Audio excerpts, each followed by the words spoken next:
Mời quý vị và các bạn cùng 24 giờ Sport đến với sới vật Phù Khê Thượng Từ Sơn Bắc Ninh 2025 để theo dõi trận thi đấu vật nữ dân tộc kỳ 3 của giải 3 giữa Nguyễn Thị Hoa của Công an Nhân dân Đai Đỏ và Mấy Thị Linh của Lào Cai Đai Xanh. Trận đấu của duyên nợ và trận đấu của sắc đẹp.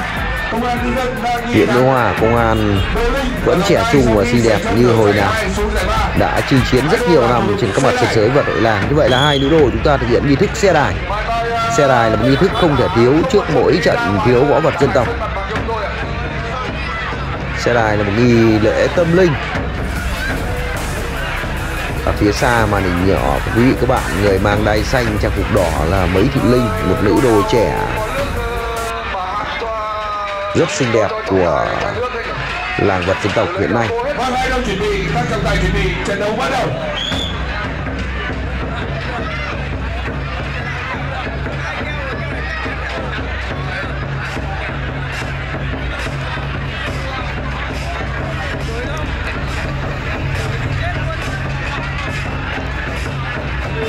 Trận đấu diễn ra chậm rãi, đang ở thế thăm dò giữa hai người đẹp chúng ta.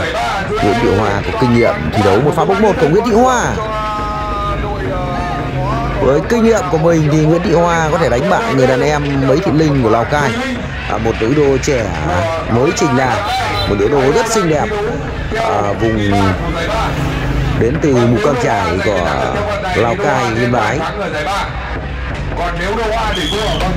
Ngoài sới rồi, hai đôi chúng ta tiếp tục thi đấu ở khu vực giữa thảm. Nguyễn Thị Hoa của Công an Nhân dân đã chinh chiến rất nhiều năm, và trận đấu này thì Nguyễn Thị Hoa đã giành nhị thắng ở giải 3 vật nữ hội vật khu phố Phù Khê Thượng 2025. Ngoài sới rồi, tiếp tục thi đấu ở khu vực giữa sới. Liệu Nguyễn Thị Hoa có giữ được, bảo toàn được thành quả của mình hay không trước một nữ đô trẻ nhiệt huyết, có thể hình thể lực tốt, sức khỏe rất tốt. Ngoài sới, tiếp tục thi đấu ở khu vực giữa sới. Mấy Thị Linh của Lào Cai là một cô gái trẻ có thể lực, thể hình khá tốt, một nữ đô xinh đẹp, một hot girl của tuyển vật nữ tỉnh Lào Cai.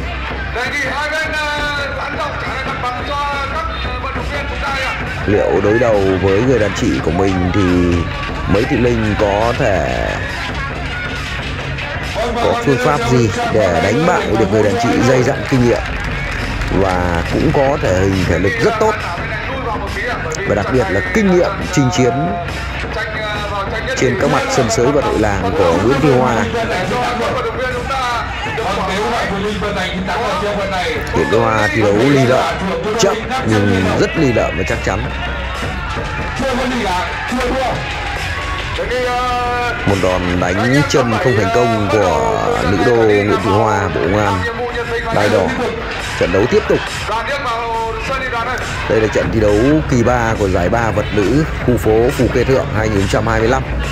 Nếu giành thắng lợi trước người đàn chị của mình ở trận đấu này thì Mấy Thị Linh Đai Xanh của Lào Cai sẽ phải thi đấu 2 trận đấu nữa.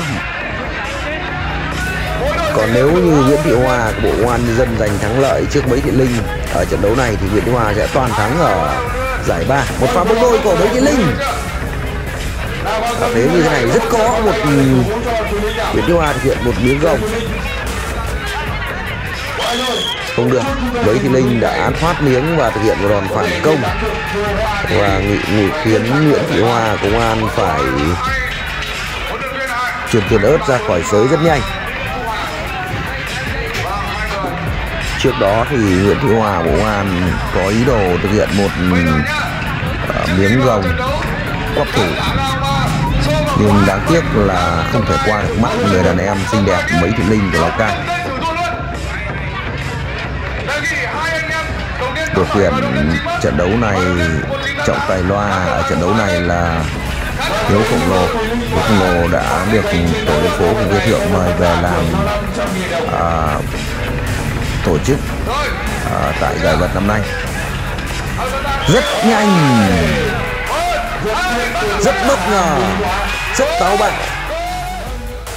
Chúng ta cùng xem lại pha làm chậm của 24 giờ Sport.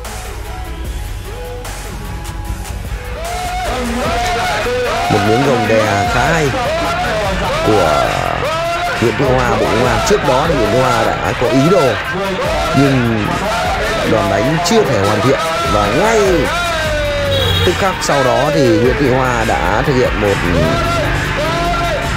miếng sườn khá hay.